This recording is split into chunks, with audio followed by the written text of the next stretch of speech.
Bonjour, c'est Ursule encore. On est le 28 octobre 2022. Alors, je viens sur la trompette aujourd'hui encore et je viens proclamer le retour de notre Seigneur Jésus-Christ. Soyons tous bénis et que sa joie soit notre force en ce jour. Amen et Alléluia. Donc, voilà. Le fils de perdition serait-il le 8e roi d'Apocalypse 17? Amen. Ça, c'est une très bonne question, n'est-ce pas? Alors, je ne sais pas si vous êtes comme moi. J'aime souvent revenir sur des passages.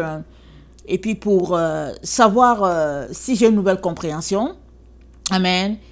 Et par la grâce de Dieu, j'ai été allumée sur quelque chose. Alors, je viens partager ça. Parce que de toutes les manières, on est dans les temps de la fin. Amen. Ça, c'est sûr et certain.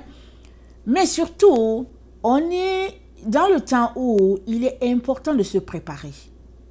Alors, chaque élément qui peut aider quelqu'un à sortir des ténèbres est un élément important. Amen. Alors, peut-être que la vidéo d'aujourd'hui va t'aider à réaliser que, on est très avancé dans les temps. Amen. Et puis, quand on lit la Bible, une fois en passant, souvent on n'arrive pas à voir les liens entre les choses. Mais quand on lit fréquemment, on voit les liens. Mais souvent, on n'arrive pas à savoir qu'est-ce qui passe avant, qu'est-ce qui passe après. Alors, moi, je peux vous dire que ça fait des années, au moins 3 ans que je lis Apocalypse et puis Daniel. Et puis, vous savez, si Dieu ne nous révèle pas les choses, on ne peut pas savoir qu'est-ce qui passe avant quoi. Amen. Alors, je me suis rendu compte seulement que l'événement de 2 Thessaloniciens 2 prophétisé par l'apôtre Paul, c'est-à-dire à savoir le fils de perdition, doit arriver avant que les prophéties de Daniel ou bien une des prophéties de Daniel puisse se réaliser. J'ai réalisé que 2 Thessaloniciens 2 est étroitement lié ou bien Daniel 8 est lié à 2 Thessaloniciens 2. C'est-à-dire que 2 Thessaloniciens 2 doit arriver avant que Daniel 8 puisse se passer. Alors, on va regarder un peu ce que j'apporte. Et je demande à tout un chacun, à chaque fois que j'apporte une vidéo, d'aller prier. Amen. De demander la clarté au Seigneur. Et puis, de changer les choses qui sont à changer. C'est-à-dire, sortir de nos ténèbres pour embrasser la lumière. Et ça, je peux vous dire que les ténèbres, on en a chacun en a une bonne dose. Ce n'est donc pas le temps d'aller chercher les ténèbres de quelqu'un d'autre, n'est-ce pas? Alors, on en a tellement que si on se concentrait juste à enlever nos ténèbres, en tout cas, on aurait déjà assez de travail. Alors, Apocalypse 17, le verset 1 à 11, ça dit ceci. Puis, un des 7 anges qui tenaient les 7 coupes vint et m'adressa la parole et dit en disant, « Viens, je te montrerai le jugement de la grande prostituée, qui est assise sur les grandes eaux. C'est avec elle que les rois de la terre se sont livrés à l'impudicité, et c'est du vin de son impudicité que les habitants de la terre se sont enivrés. Il me transporta en esprit dans un désert, et je vis une femme assise sur une bête écarlate, pleine de noms de blasphème, ayant 7 têtes et 10 cornes. Cette femme était vêtue de pourpre et d'écarlate et parée d'or, de pierres précieuses et de perles. Elle tenait dans sa main une coupe d'or remplie des abominations, des impuretés de sa prostitution. La fausse église, n'est-ce pas? L'église des hommes, l'église telle que montée par les hommes. Amen. Parce que la véritable église de Jésus-Christ, elle est l'épouse de Christ, c'est-à-dire elle est le corps de Christ, c'est-à-dire que elle est dans la sainteté, la pureté. Elle est typique de la première église mise en place par notre Seigneur Jésus-Christ et puis répandue sur la terre par les apôtres. Ok? Alors, verset 5. Sur son front était écrit un nom, un mystère. Babylone la grande, la mère des impudiques et des abominations de la terre. Je vis cette femme ivre du sang des saints et du sang des témoins de Jésus, et en la voyant, je fus saisi d'un grand étonnement. Et l'ange me dit, pourquoi t'étonnes-tu? Je te dirai le mystère de la femme et de la bête qui la porte, qui a les 7 têtes et les 10 cornes. La bête que tu as vue était, et elle n'est plus. Elle doit monter de l'abîme et aller à la perdition. Et les habitants de la terre, ceux dont le nom n'a pas été écrit dès la fondation du monde dans le livre de vie, s'étonneront en voyant la bête, parce qu'elle était et qu'elle n'est plus et qu'elle réapparaîtra. C'est ici l'intelligence qui a de la sagesse. Les 7 têtes sont 7 montagnes sur laquelle la femme est assise. Ce sont aussi 7 rois. 5 sont tombés, un existe, l'autre n'est pas encore venu. Et quand il sera venu, il doit rester peu de temps. Et la bête qui était et qui n'est plus est elle-même un 8e roi. Et est du nombre des 7 et elle va à la perdition. Je vais m'arrêter là.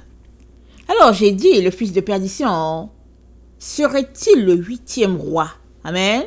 Prophétisé dans Apocalypse 17, parce que c'est dit que, le verset 10, ce sont aussi 7 rois, 5 sont tombés, un existe, l'autre n'est pas encore venu. Et quand il sera venu, il doit rester peu de temps. Et la bête, c'est-à-dire celle dans le verset 8, c'est-à-dire dans Apocalypse 17, le verset 8, c'est dit, la bête que tu as vue était, et elle n'est plus, elle doit monter de l'abîme et aller à la perdition. Et ça nous dit que c'est elle qui est le 8e roi. C'est-à-dire que elle va rejoindre les 7 rois. Et qui sont les 7 rois? C'est 7 présidents, ok? 7 présidents qui sont passés. Amen. Et la bête, elle sera un 8e roi. Alors, mais comment comprendre? Comment expliquer? Qu'est-ce qui se passe? Parce que on ne sait pas tout, mais le texte nous dit que cette bête-là qui n'est plus, elle va revenir. Elle revient pour être un 8e roi. Ok? Alors, regardons un peu la bête en question, n'est-ce pas? Apocalypse 13, le verset 1 à 7 nous parle de cette bête-là qui a combien de têtes là? 10 cornes ou bien 10 couronnes. Excusez, je n'ai pas ça exactement en tête. On va lire, ok? On va lire. Apocalypse 13. Puis je vis monter de la mer une bête qui avait 10 cornes. Et 7 têtes, et sur ses cornes 10 diadèmes. Et sur ses têtes, des noms de blasphème. La bête que je vis était semblable à un léopard, ses pieds étaient comme ceux d'un ours, sa gueule comme la gueule d'un lion, le dragon lui donna sa puissance, et son trône et une grande autorité. Ok? Donc cette bête-là, amen, elle est la représentation de toutes les bêtes-là que Daniel a vues. Daniel a vu 4 bêtes, il a dit que la 4e elle est terrible. Et après, il dit que la 4e bête, il voit des yeux, et puis c'est les yeux d'une personne. Ok? Donc, verset 3, on est dans Apocalypse 13. Et je vis l'une de ses têtes comme blessée à mort, mais sa blessure mortelle fut guérie. Et toute la terre était dans l'admiration derrière la bête. Ils adorèrent le dragon, parce qu'il avait donné l'autorité à la bête. Ils adorèrent la bête en disant qui est semblable à la bête et qui peut combattre contre elle. Ils adoraient le dragon. Mais c'est qui est le dragon? Le dragon, c'est le diable. Amen. Le dragon, c'est le diable. Le diable, le serpent, qui a commencé dans le jardin d'Éden.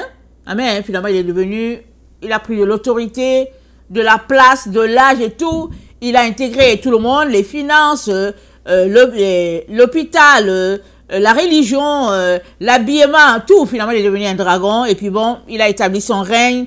Voilà, et on est sous le règne de Satan sur la terre, au lieu que ce soit Dieu qui dirige. Amen. Mais Dieu nous dit que dans le temps dans lequel nous sommes, le mal va se manifester. Ça ne sera plus, oh, le diable a fait ceci, le dragon a fait ceci. Ça sera que le mal va se manifester tellement que il va devenir un humain. C'est-à-dire qu'il sera manifesté dans un humain. C'est-à-dire que l'ennemi va posséder quelqu'un et puis bon, voilà. Et ça va devenir, on va dire, oh non, mais le diable, ce sera comme, on aura mis une image au diable, mais alors qu'en réalité, c'est toujours le même mal qui est là, qui se manifeste. Vous savez, On est dans, je ne sais pas si vous avez entendu parler, souvent, tu peux voir une statue, la statue parle. Mais qu'est-ce qui fait que la statue parle? C'est les démons qui font parler la statue. Donc, il y a plein de choses qui se passent. Vous savez, les démons font parler la statue, les démons, en tout cas, toutes sortes d'histoires. Les démons ont, comment on appelle ça, la possibilité de faire des miracles dans le temps dans lequel nous sommes. C'est ça que la Bible nous dit. Ok? Parce qu'on est dans les temps des ténèbres, les temps de la fin. Alors, ils adorèrent, le verset 5. Il lui fut donné une bouche qui proférait des paroles arrogantes et des blasphèmes. Il lui fut donné le pouvoir d'agir pendant 42 mois. Et elle ouvrit la bouche pour proférer les blasphèmes contre Dieu, pour blasphémer son nom, son tabernacle et ceux qui habitent dans le ciel. Okay? Le Seigneur m'a donné une révélation. Ceux qui habitent dans le ciel, c'est pas les gens qui sont au ciel, ok? Ceux qui habitent dans le ciel, ce sont les enfants de Dieu qui sont sur la terre, qui mènent leur vie comme s'ils étaient au ciel. Amen. C'est-à-dire, ils ne marchent pas selon le système.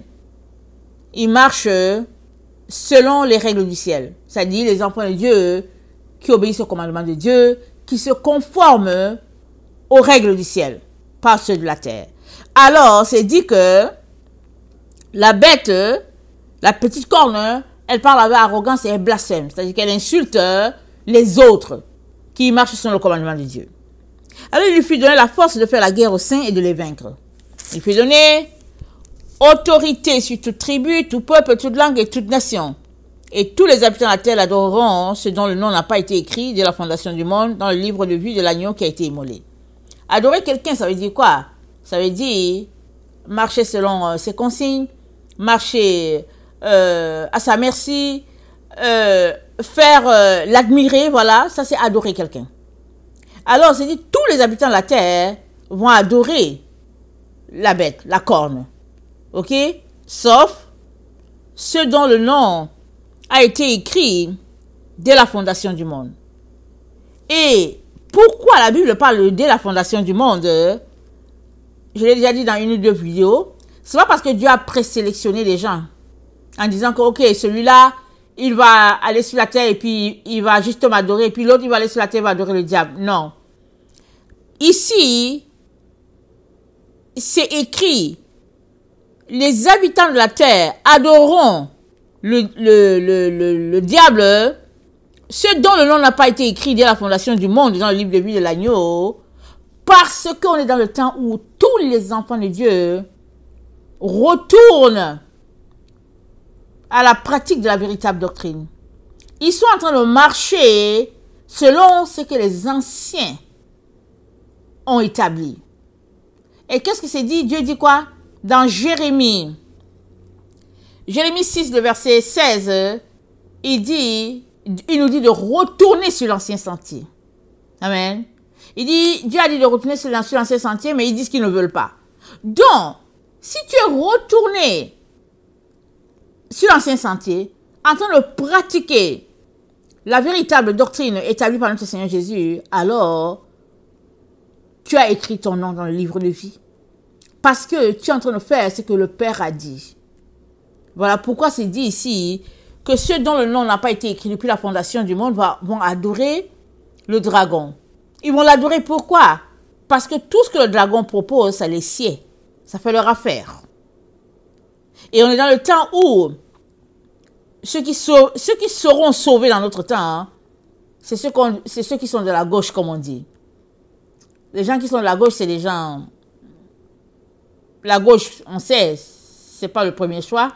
C'est la droite qui est le premier choix, n'est-ce pas? Mais dans le temps dans lequel nous sommes, tous ceux-là qui sont de la gauche, c'est eux que Jésus va sauver. Pourquoi? Parce que le monde ne veut pas d'eux. Ils sont hors normes. On les traite de tout, de rien, de bizarre, parce qu'ils ne veulent pas marcher selon le système établi depuis toujours. Alors Jésus-Christ va sauver ceux qui sont de la gauche. Ok? Et après, le temps que le monde se rende compte, ils vont se rendre compte qu'au fait, ceux-là qu'on disait qu'ils étaient de la gauche, ceux qui avaient la vérité. Donc, et nous sommes dit, il nous est dit au verset 9 que si quelqu'un a les oreilles qu'il entende. Ok? Pourquoi? Parce que c'est le temps où nous devons décider le chemin que nous devons suivre. Et il nous donne les conseils, il dit d'entendre, parce que le Seigneur veut qu'on prenne le bon chemin. Parce qu'il n'y aura pas de circonstances atténuantes. Pour le moment, si on ne voit pas les gens être exécutés, ça s'en vient. Il viendra un moment sur la terre où, en tout cas, les gens seront forcés, excusez-moi, ils seront forcés de faire ce qui est dit, ou bien les conséquences seront là assez évidentes, s'il vous plaît. Alors, le verset, la deuxième partie, le verset 11, du verset 11 au verset 17, ça dit ceci. Puis, alors, la première partie d'Apocalypse 13, j'ai lu le verset 1 au verset, attendez, il ne faut pas que je me trompe, au verset 10, ok?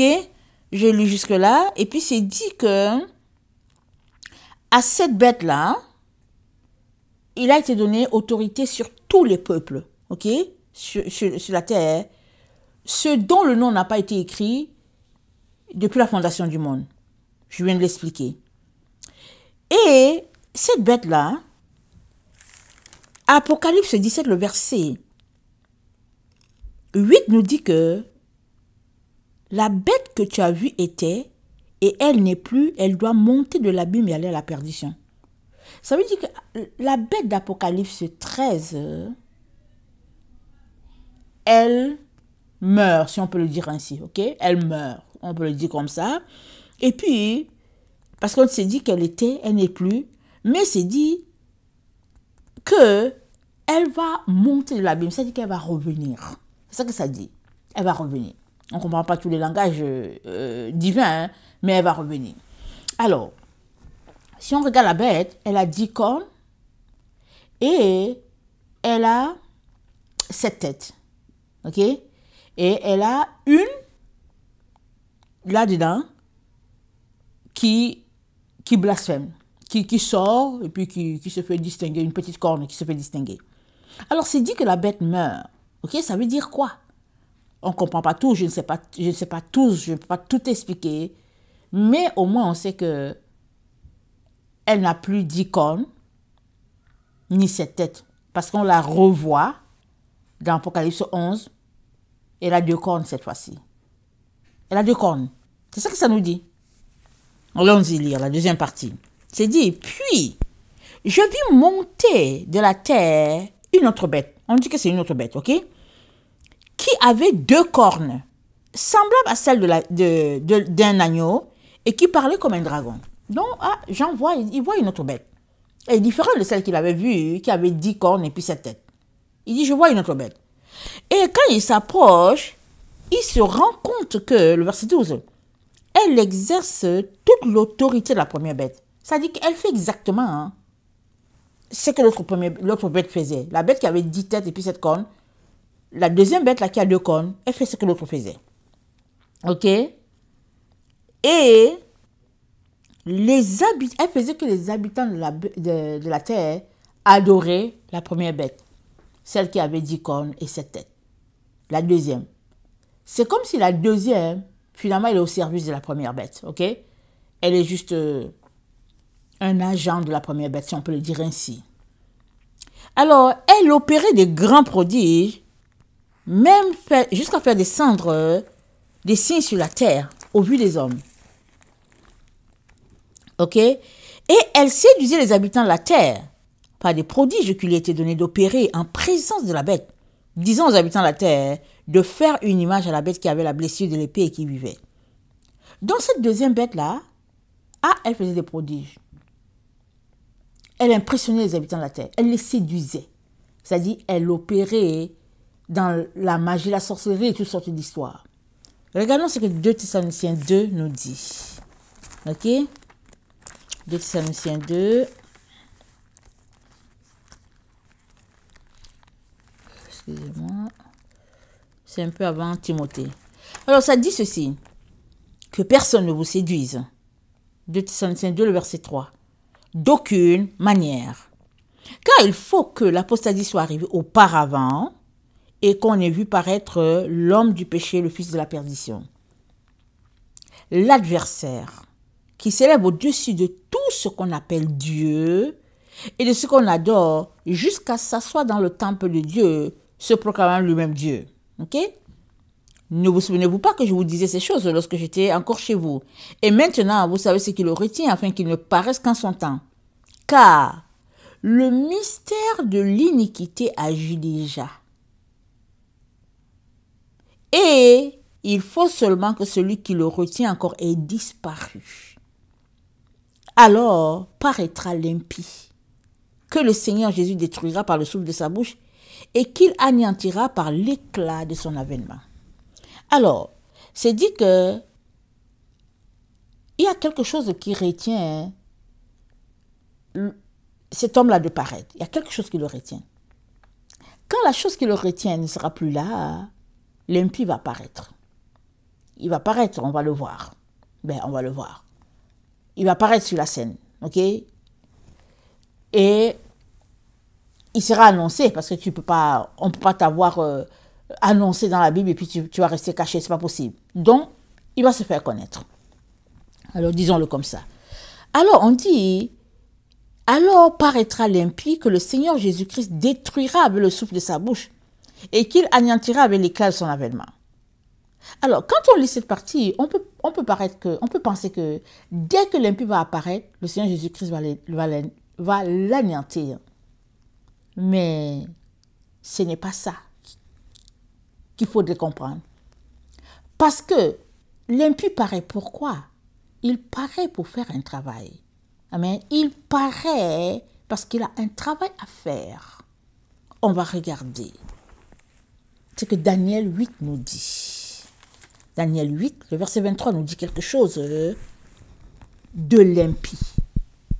Alors, à force de lire, vous savez, comme je vous ai dit, il faut lire pour réussir à faire des liens entre les différents passages. Alors, Daniel 8, le verset 23 nous dit ceci. Daniel 8, le verset 23.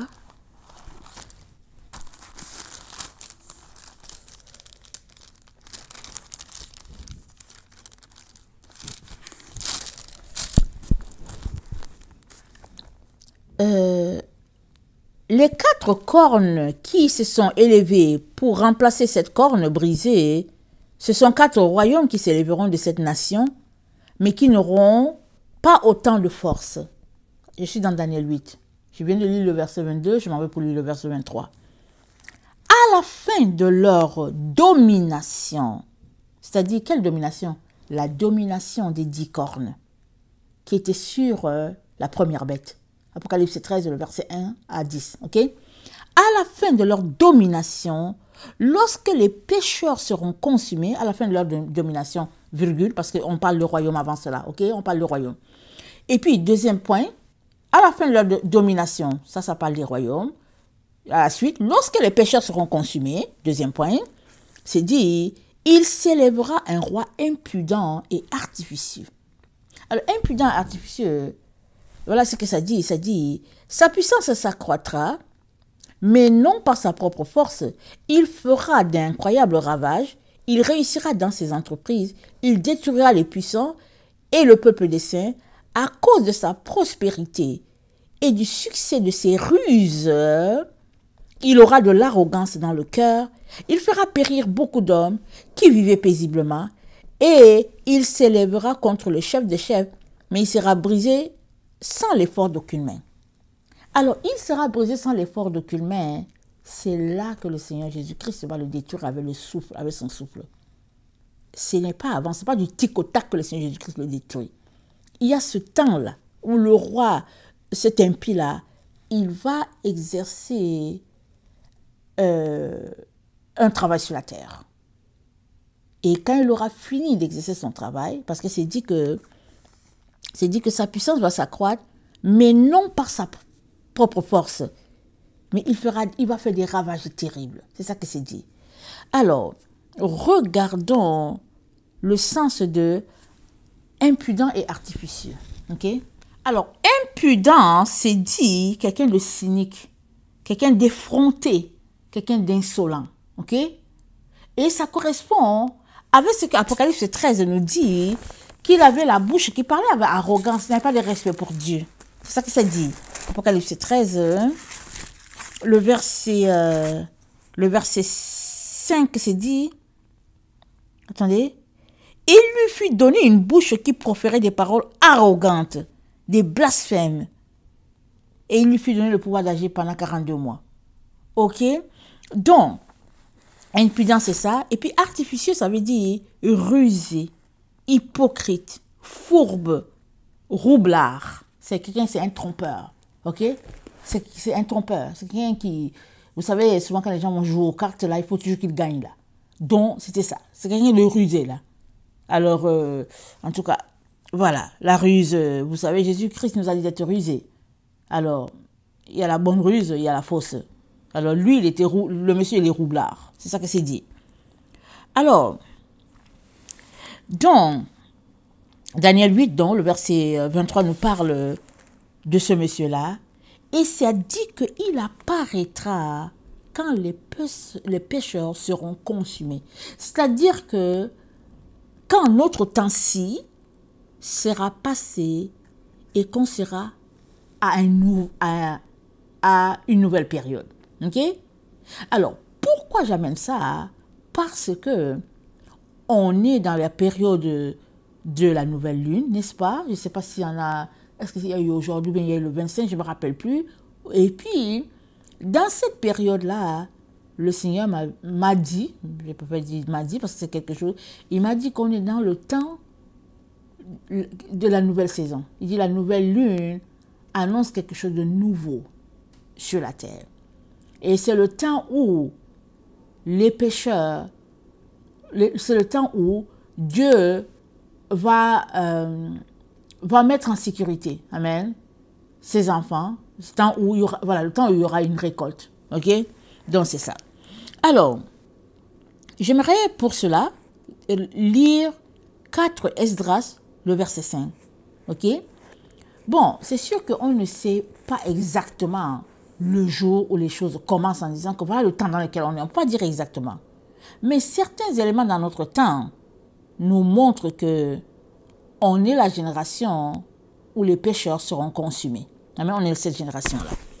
Alors, et si vous m'écoutez aussi souvent, vous allez savoir que souvent j'en parle parce que le Seigneur m'amène de parler. Ok?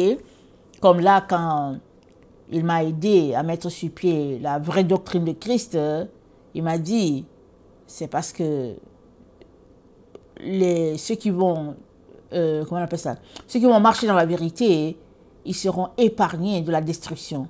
Et ceux qui refusent, ou bien ceux qui vont rester dans le faux, ben, ils seront emportés. Il faut que les gens parviennent à marcher sur la vérité. Donc, dans 4 Esdras, le verset 5, il est dit ceci, ok? Parlant du temps dans lequel nous sommes. Dans mes lectures, j'ai pu voir ça. Alors, concernant les signes, voici venir des jours où les habitants de la terre seront saisis d'un grand égarement, où la voie de la vérité sera cachée, et où, quant à la foi, la région sera stérile. L'injustice proliférera plus que celle que tu vois toi-même et plus que celle dont tu as jadis entendu parler. Le pays que tu vois maintenant régner sera une ruine chaotique et on le verra déserté. Tu le verras bouleversé après le 3e temps. Tu le verras bouleversé après le 3e temps. Si le Très-Haut te donne de vivre, le soleil resplendira soudain pendant la nuit et la lune pendant le jour.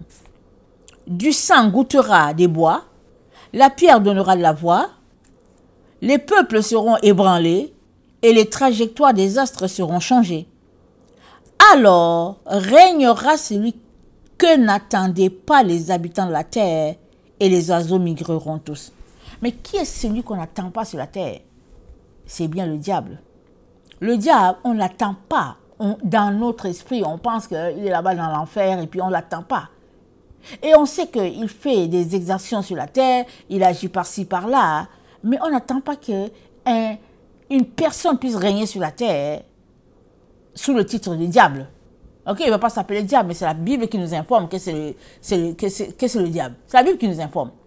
La Bible nous dit que c'est l'esprit du mal qui va régner. Ça veut dire que le mal sera personnifié. On est dans ce temps-là. Amen. Alors, c'est dit quoi? Qu'est-ce que c'est dit? C'est dit, ce sera le chaos en de nombreux lieux, et fréquemment des feux s'élèveront. Les bêtes des champs quitteront leur domaine, et les femmes, au moment de leurs règles, enfanteront des monstres. En tout cas, vous savez bien tout ce qui se passe. Hein? Vous n'êtes pas ignorant de ça. Sur Internet, il y en a, dans les hôpitaux. En tout cas, il y a des femmes, elles accouchent. Bon, voilà, c'est dommage, mais bon, l'enfant sort et puis ben, c'est autre chose.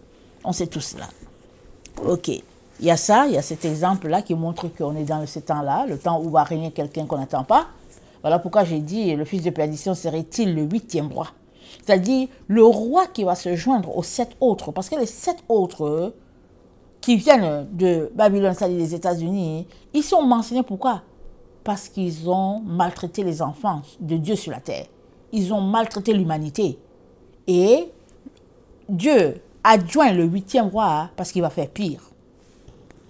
Ok. 4 Esdras 6, le verset 11. 4 Esdras 6, le verset 11. C'est une autre preuve encore. Un autre élément de preuve montrant le temps dans lequel nous sommes. 4 Esdras 11, le verset... Attends. 4 Esdras 6, le verset 11. Je répondis au Seigneur, et Maître, si j'ai trouvé grâce à tes yeux, puisses-tu montrer à ton serviteur la fin de tes signes, ce dont tu m'as montré une partie la nuit dernière, la nuit précédente. Il me répondit et me dit, tiens-toi sur tes pieds, et tu entendras une voix pleine de fracas. Alors, si le lieu où tu te tiens est fortement ébranlé, au moment même où on te parlera, ne t'effraie pas, car il s'agit d'une parole pour la fin. Les fondements de la terre le comprendront, et ils trembleront et seront ébranlés, car cette parole les concerne. Ils savent en effet qu'à la fin, ils doivent être changés. Ils savent qu'à la fin, ils doivent être changés. Les fondements de la terre savent qu'ils doivent changer. La nature sait. Les arbres, la végétation, ils savent le temps dans lequel nous sommes. Parce que c'est dit quoi dans Romains? C'est dit que la terre attend la révélation des fils de Dieu. Ils soupirent. La nature soupire à être délivrée de tout ce qui se passe, de tout ce qu'elle subit. Ok? Ça c'est 4 Esdras 11. Attendez.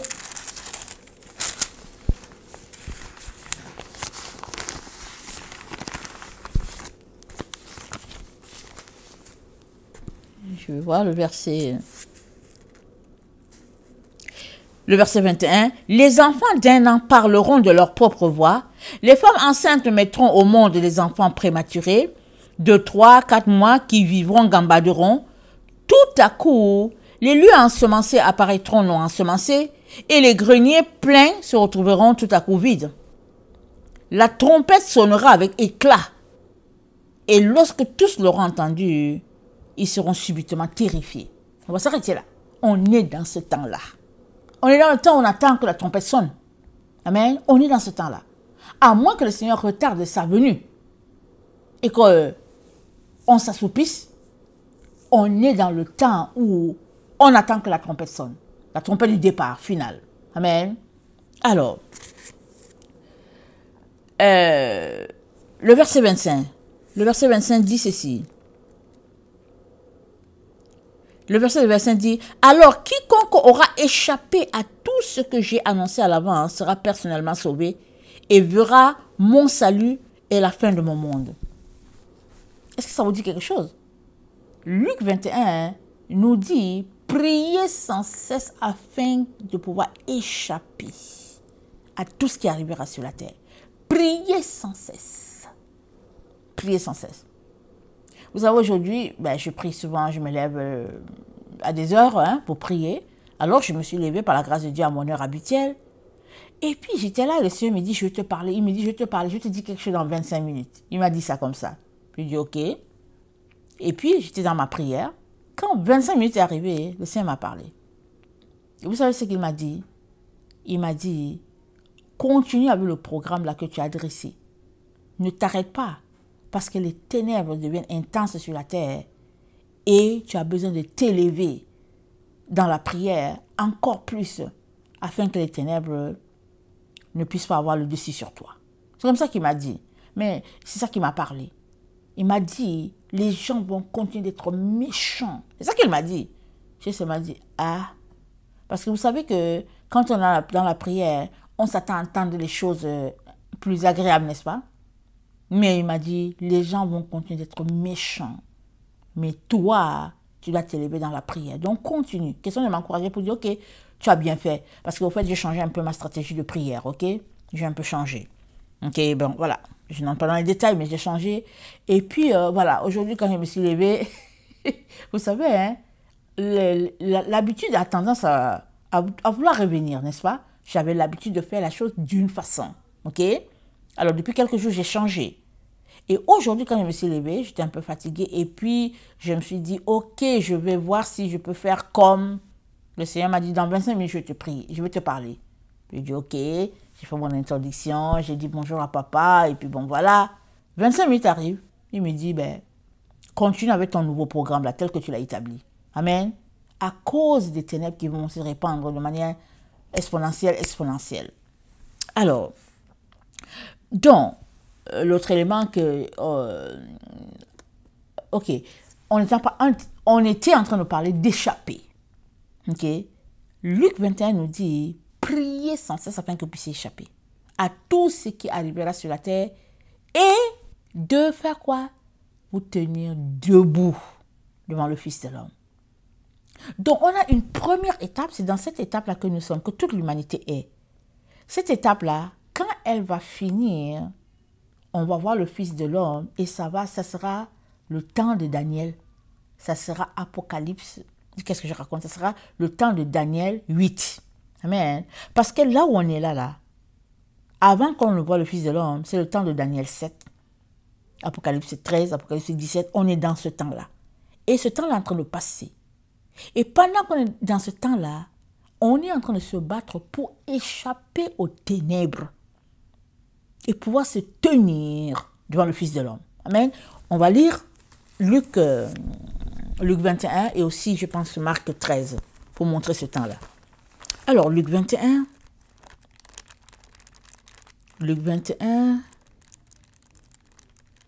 ça dit ceci. Prenez garde à vous-même, le verset 34, de crainte que vos cœurs ne s'appesantissent par les excès du manger et du boire et par les soucis de la vie, et que ce jour ne vienne sur vous à l'improviste. Car il viendra comme un filet sur tout ce qui habite sur la face de la terre. Veillez donc et priez en tout temps afin que vous ayez la force d'échapper à toutes ces choses qui arriveront et de paraître debout devant le Fils de l'homme. On doit veiller en tout temps. C'est de ça que le Seigneur me parlait pour dire, ah, tu as bien fait, hein, mais ne laisse pas ton programme là. Parce que les ténèbres vont encore s'intensifier. Donc voilà, et puis cet après-midi, quand je priais, j'ai vu quelque chose, et je vous le dis en même temps, j'ai vu la terre en flammes. Ok? C'est pas la première fois que je vois ça. J'avais déjà commencé à voir ça, j'avais déjà vu ça en 2011, j'avais déjà vu ça en 2013, et puis je me disais, mais qu'est-ce qui se passe? Pourquoi est-ce que la ville où je suis, pourquoi tout est en flammes? Qu'est-ce qui se passe? Ok? Aujourd'hui, je priais, j'ai vu la terre en flammes. J'ai dit, mais Seigneur, qu'est-ce qui se passe? Vous savez ce qu'il m'a dit? Il m'a dit, Pierre n'a-t-il pas dit que ce monde ici va passer par les flammes? Il m'a dit, c'est le temps. Il m'a dit, vous êtes en plein dans le temps prophétisé par Pierre. Donc, mes chers frères et sœurs, soyons prêts, apprêtons-nous, s'il vous plaît, dépouillons-nous des choses de ce monde-là. Si on a le minimum, l'argent pour payer notre loyer, pour manger, restons tranquilles. Ne courons pas après autre chose, courons après Jésus, s'il vous plaît. L'autre partie que j'aimerais lire, c'est Marc 13. Marc 13 nous dit quelque chose de très important. Ça dit, attendez, c'est dit, le verset 19. Car la détresse en ces jours sera telle qu'il n'y en a point eu de semblable depuis le commencement du monde, que Dieu a créé jusqu'à présent et qui en aura jamais. Si le Seigneur n'avait abrégé ces jours, personne ne serait sauvé. Mais il les a abrégés à cause des élus qu'il a choisis. Si quelqu'un vous dit alors, le Christ est ici, et il est là, ne le croyez pas. Car il s'élèvera de faux Christ et de faux prophètes. Ils feront des prodiges et des miracles pour séduire les élus, s'il était possible. Soyez sur vos gardes, je vous ai annoncé d'avance. Donc, voilà. Alors, ce sera un temps intense, en épreuve. Et nous sommes appelés à nous apprêter. OK? Et 4 Esdras 7. 4 Esdras 7, excusez-moi. J'ai touché. 4 Esdras 7, le verset 26. Ça dit ceci.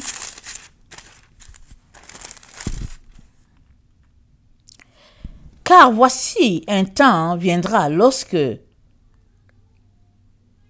viendront les signes que je t'ai prédits, apparaîtra l'épouse sous l'apparition d'une ville, et ce sera montré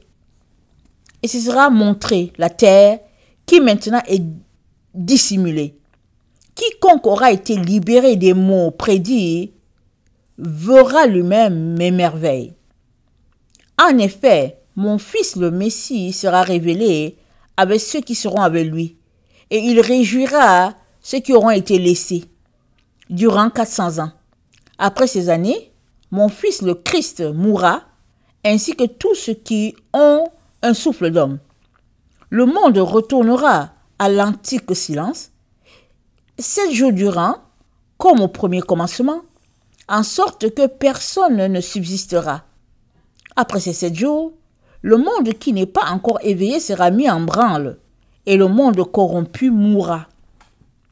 La terre rendra ceux qui dorment en elle, la poussière ceux qui y habitent dans le silence, et les réservoirs rendront les âmes qui leur ont été confiées. Le Très-Haut se révélera sur le trône du jugement.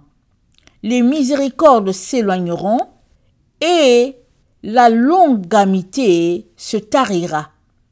Seul demeurera le jugement. La vérité se tiendra debout et la foi reprendra des forces.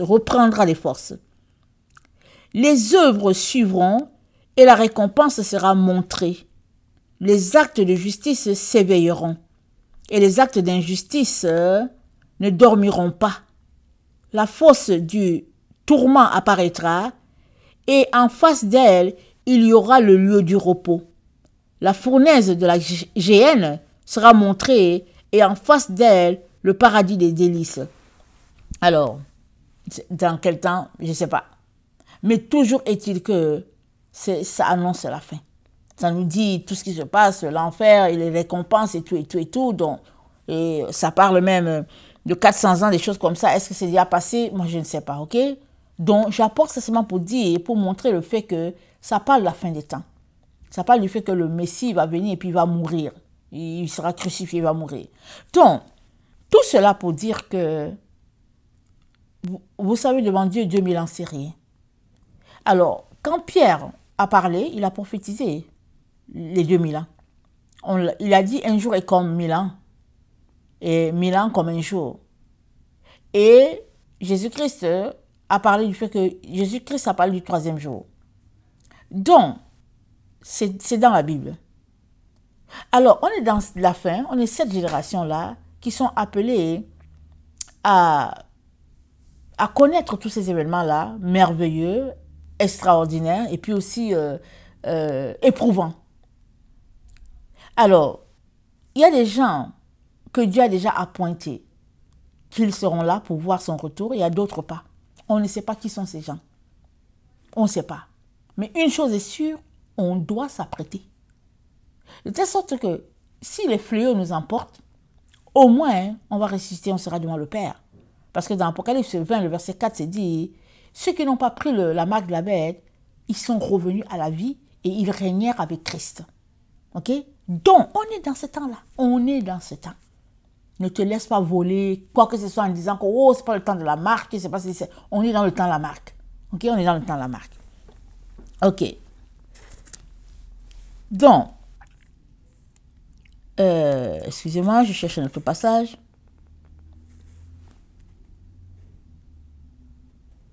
Ok. Alors, je vais lire un passage dans une autre version, ok? Une version, je vais lire 2 Thessaloniciens 2 dans une autre version. Puisque le titre c'est « Est-ce que le 8e roi, ce serait le fils de perdition ?» C'est ça le titre, n'est-ce pas? On va regarder. Dans ma version, je ne sais pas c'est quelle version. Je n'arrive pas à voir la version dans cette Bible-là, mais au moins, elle dit des choses. Elle est traduite en français simple, et puis elle fait ressortir certains éléments que le Louis II ne ressort pas forcément, que la Taube ne ressort pas forcément. Alors, je lis 2 Thessaloniciens dans cette version-là, s'il vous plaît. Ok, dans la version là que j'ai, de 2 Thessaloniciens 2, voilà ce que ça dit du fils de perdition. Ça dit, auparavant, en effet, doit venir l'apostasie et se révéler le hors-la-loi, le fils de la perdition, l'universel opposant, celui qui se rebelle contre tout ce qui s'appelle Dieu ou objet de culte, et va jusqu'à s'asseoir en personne dans le sanctuaire de Dieu, s'auto-proclamant Dieu. Vous n'avez pas oublié, n'est-ce pas, que lorsque j'étais auprès de vous, je vous mettais déjà en garde contre tout cela. Et désormais, vous savez ce qu'il retient encore, de telle sorte qu'il ne se révélera qu'au moment opportun. Oui, déjà est à l'œuvre le mystère de l'iniquité, de l'illégalité, mais que celui qui maintenant le retient encore soit seulement écarté. Et alors se révélera le hors-la-loi, que le Seigneur balayera du souffle de sa bouche et anéantira par la manifestation de sa venue. Quand, à sa foudroyante arrivée à lui, le hors-la-loi, aiguillonné par l'adversaire, elle aura été accompagnée de toutes sortes de signes, prodiges mensongers, ruses pernicieuses, destinées à ceux qui, dépourvus de l'amour de la vérité, leur ayant permis de lui échapper, seront ainsi voués à leur perte. Donc, c'est-à-dire les gens qui ne vont pas échapper, ils seront sous le contrôle de ce fils de perdition-là. C'est pourquoi j'ai dit, est-ce que ce n'est pas lui le 8e roi? Parce que tout me montre qu'il y a un lien avec ce qui est dit. Alors, attends, je répète encore la phrase ici. C'est dit, quant à sa foudroyante arrivée à lui, c'est la foudroyante arrivée de Jésus au fils de perdition. C'est dit, quant à sa foudroyante arrivée à lui, le hors-la-loi, aiguillonné par l'adversaire, l'adversaire, nous savons que c'est Satan, aiguillonné par l'adversaire, elle aura été accompagnée de toutes sortes de signes, prodiges mensongers et ruses pernicieuses destinés à ceux qui, dépourvus de l'amour de la vérité, leur ayant permis de lui échapper. Voilà, ça dit que Jésus-Christ a dit quoi? Il dit prier sans cesse afin d'échapper à ce qui arrive sur la terre. Mais il ne nous a pas décrit c'est quoi. Mais ici, tout semble faire un lien entre le fait d'échapper et le fils de perdition. Alors c'est dit, lui permis de lui échapper seront ainsi voués à leur perte. Et voilà pourquoi Dieu les soumet à une dynamique les égarant et les rendant crédules à ses prodiges mensongers. De telle sorte que soient condamnés tous ceux qui, rebelles à la vérité, seront complus dans l'injustice. Waouh, quel bon français là. Donc, on lit Daniel. Dans Daniel 8, attendez, Daniel 8, le verset 23, voilà ce que c'est dit. Je l'avais lu dans Louis II. Voilà pourquoi j'ai dit, ça se recoupe. Ça nous parle d'un roi artificieux, d'un roi impudent. Et quand tu lis dans 2 Thessaloniciens, tu vois que ça se recoupe. C'est toujours la sorcellerie, la magie, les choses bizarres. Dans Daniel 8, le verset 23, c'est dit, à la fin de leur règne, au comble de leurs erreurs, surgira un roi au visage dur, expert en manœuvre. il grandira en puissance, sans même recourir à sa propre force. Il détruira prodigieusement, il achèvera ce qu'il entreprendra, il abattra quelques puissants et le peuple des saints. Grâce à son intelligence, sa ruse aboutira. Il aura une haute idée de lui-même, il détruira une multitude en toute impunité, il se dressera contre le chef des chefs, mais sans l'intervention de quiconque, il sera brisé. Ce qui t'est apparu, ok, il sera brisé. Donc, c'est quelqu'un de rempli dans les choses bizarres, des choses mystiques, des choses... Vraiment, c'est hors la loi. Il fait les choses qu'il veut, et puis, c'est pas son problème. Et on dit que il ne le fera pas par sa propre force, quelqu'un va l'aider, ou bien il sera aidé. Ok? Alors, quand j'ai pris ça en note, là, j'ai dit je vais apporter ça en ligne, parce que on est tous sur cette terre-là en train de chercher à échapper. Et comment pouvons-nous échapper, mes chers frères et sœurs? C'est de tout laisser à Dieu, n'est-ce pas?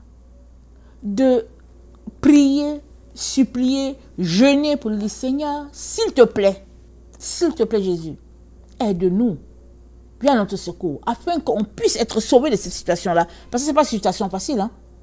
Parce qu'on dit quoi? Il est mesquin, il est hypocrite, il est artificieux, il est fourbe. Et puis, c'est dit, les pécheurs seront consumés et ce roi-là va s'élever. Et ça dit qu'il va détruire plusieurs. Alors, qui va l'aider? On ne sait pas. Alors là où nous sommes là, la sécurité, elle est en Jésus. Amen. Elle est en Jésus. Et je vous dis, je le répète, ces derniers temps, Jésus m'a dit, une fois que j'ai fini d'écrire, j'ai mis sur pied, je ne dis pas que c'est parfait ce que j'ai mis, c'est ça que j'ai pu, Dieu merci, les 14 anges, les communions avec nos anges et tout. Quand j'ai réussi, j'ai mis tout ça en ligne. D'abord, je n'avais même pas l'intention, j'étais vraiment plongée dans tout ce que je découvrais. Dans tout ce que je découvrais, j'étais contente de savoir que, oh, enfin, j'avais la main sur la bonne doctrine et tout. Le Seigneur m'a dit, mets ça en ligne pour le peuple, pour le monde. Et il dit, c'est ça. Il dit, voilà, et tous ceux qui se mettront à pratiquer la vérité, ils seront protégés. Parce que alors que tu pratiques la vérité, tu es en train de retourner dans le jardin d'Éden. Tu es en train de manger l'arbre de vie, celui d'Apocalypse 22. On a commencé par Genèse 1, comment Adam et Ève ont été orientés à manger l'arbre de la connaissance du bien et du mal, le mauvais arbre, ils ont été orientés à ça. Et on est en train de retourner dans le jardin d'Éden, où tous ceux-là qui veulent la vérité sont appelés à manger l'arbre de vie. Et il produit des fruits, et l'arbre de vie est lié à notre relation avec Dieu, notre Dieu le Père, avec la mère terrestre, avec le Père céleste, et avec les anges, anges de la terre, anges de l'eau, anges de la sagesse, anges du travail, anges de la joie, anges de la puissance, je ne les ai pas mis, anges de l'air, voilà, ils sont, je n'ai pas énuméré 14, mais ils sont tous là. On est dans une nouvelle relation, une nouvelle dynamique, et c'est à ça que nous sommes appelés à nous concentrer, nous sommes appelés à travailler à cela, afin que tout ce qui était mort en nous puisse revivre, que nos cellules puissent reprendre vie. Amen, nos cellules spirituelles. Amen.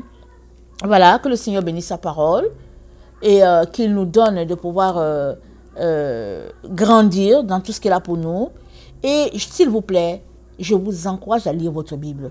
Je vous encourage à prier. Je vous encourage à couper dans l'électronique et venir devant Dieu pour que votre vie ait un nouveau départ. Amen. Je vous aime beaucoup et Dieu davantage. Maranatha, Jésus revient.